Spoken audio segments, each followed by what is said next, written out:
ಅವರಿಗೆ ಜ್ಞಾನೋದಯ ಆಗ್ಯದ. ಸ್ವದೇಶಿ ಬಳಸ್ರಿ, ಸ್ವದೇಶಿ ವಸ್ತುಗಳನ್ನ ಉಪಯೋಗ ಮಾಡ್ರಿ ಅಂತ ಹೇಳ್ತಾರೆ.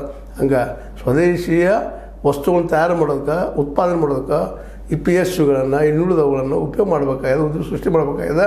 ಕೃಷಿಗೂ ಅದು ಮಾರ್ಕೆಟ್ ಕೊಟ್ಟು ಅವರು ದುಡಿತಾರೆ, ರೈತರು ಮಾರ್ಕೆಟ್ ಕೊಡಬೇಕಾಗಿದೆ. ಇವೆಲ್ಲ ಆದಾಗ ಮಾತ್ರ ಇದೆಲ್ಲ ಆಗ ಸಾಧ್ಯ. ಇದೊಂದು ಹರ್ಕ್ಯುಲಿಯನ್ ಎಫರ್ಟ್, ಭಾಳ ದೊಡ್ಡ ಎಫರ್ಟ್ ಅದ. ಇದನ್ನು ಮಾಡಿದ್ರೆ ನಿಶ್ಚಿತವಾಗಿ ಇತಿಹಾಸದಲ್ಲೇ ಮೋದಿ ಅವರು ನಿಶ್ಚಿತವಾಗಿ ಉಳಿತಾರೆ. ಇಲ್ಲಪ್ಪ ಅಂದ್ರೆ ಈಗೇನು ಅತ್ಯಂತ ಇಲ್ಲಿವರೆಗೆ ಬಂದ ಆಡಳಿತಗಳೆಲ್ಲ ಅತ್ಯಂತ ಕೆಟ್ಟ ಆಡಳಿತ ಯಾವುದಿದ್ರೆ ಅದು ಮೋದಿ ಅವ್ರಂತೇಳಿ ಇತಿಹಾಸ ಉಳಿದು ಹೋಗಿಬಿಡ್ತದೆ. ಇದು ಚೇಂಜ್ ಆಗದೆ ಹೋದ್ರೆ, ಯಾಕಂದ್ರೆ ಇದು ಪೂರ್ತಿಯಾಗಿ ನಾವು ದಂಡಿಗೆ ಬಂದು ನಿಂತಿದ್ದೀವಿ. ಇವತ್ತು ಅಮೇರಿಕ ನಮಗೆ ದೂರ ಸರದ, ನಮಗೆ ಲಾಭ ಇದ್ದರೆ ಮಾತ್ರ ಬರ್ತದೆ.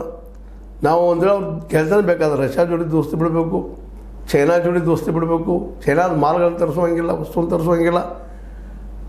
ರಷ್ಯಾದಿಂದ ಎಣ್ಣೆ ತರಿಸುವಾಗಿಲ್ಲ. ಅದು ಎಣ್ಣೆ ಸಲುವಾಗಿ ಬಂದಿದ್ದೀವಿ ತುಂಬಡಿ. ಎಲ್ಲ ನೆಲೆಗಟ್ಟಿನಲ್ಲೇ ಇವತ್ತು ಭಾರತಕ್ಕೆ ಅನಿವಾರ್ಯವಾಗಿ ಗಾಂಧಿ, ರಷ್ಯಾ, ಚೀನಾ ಇವು ಮೂರು ಅನಿವಾರ್ಯ ಆಗ್ತಾ ಇದ್ದಾವ ಅಂತೇಳಿ. ಗಾಂಧಿ ಸಿದ್ಧಾಂತದಿಂದ ಇಡೀ ದೇಶ ದುಡಿಯೋರಿಗೆಲ್ಲ ಉದ್ಯೋಗ ಸಿಗ್ತದೆ. ರಷ್ಯಾ ನಂಬಲಾರಂಥ ದೇಶ ಆಗಿದೆ ನಮ್ಗೆ ಹೇಳ್ತಲಕ್ಕ. ಚೈನಾನು ಬಾರ್ಡರ್ ಜಗಳ ಇರ್ಬೋದು ನಮ್ಮಲ್ಲೇ, ಅವ್ರಿಗೂ ಅಮೇರಿಕ ಬಗ್ಗೆ ಪ್ರೀತಿ ಅದ. ಹೀಗಾಗಿ ಭಾರತ ಜೊತೆ ಒಳ್ಳೆಯ ಸಂಬಂಧ ಮಾಡ್ಕೊಂಡು ಹೋಗ್ಬೋದಾಗಿದೆ. ಎಲ್ಲ ಇಂತಲೂ ಮುಖ್ಯ. ನಮ್ಮನ್ನು ನಾವು ನಿಲ್ಲೋದು, ಇನ್ನೊಬ್ಬರ ಭರವಸೆ ಇಡ್ಕೊಂಡು ಅದು ಭಾಳ ಮಹತ್ವದ್ದು. ಸ್ವಾವಲಂಬಿ ಅಂತ ಇರುವಂಥದ್ದು, ಅದೇ ಸ್ವದೇಶಿ ಅನ್ನುವಂಥದ್ದು.